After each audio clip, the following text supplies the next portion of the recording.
हमारे जो health workers का जो रिस्क अलाउंस था वो जो कंटिन्यू चल रहा था, उसको काबीना मिनिस्टर ने और गवर्नमेंट ने फ़ौरन बंद कर दिया, क्योंकि हमारे हेल्थ वर्कर्स ऑलरेडी रिस्क पे हैं।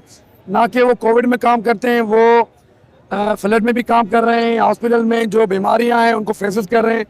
तो ये गवर्नमेंट की नाअहली थी कि उन्होंने हमें टाइम स्केल नहीं दिया, और हम जो एकदम इन्होंने हमारे 17,000 जो अलाउंस काटा, जिससे हम सब लोग परेशान हो गए, क्योंकि 32,000 में इस महंगाई में, क़यामत ख़ेज़ महंगाई में गुजारा करना मुनासिब नहीं है।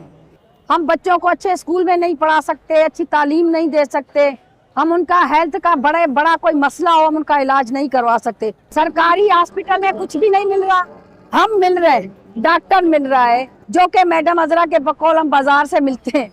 ये अब हुकूमत ने कह दिया रिस्क अलाउंस किसी सूरत नहीं है ना, तो रिस्क वाला कोई काम हम आज के बाद नहीं करेंगे।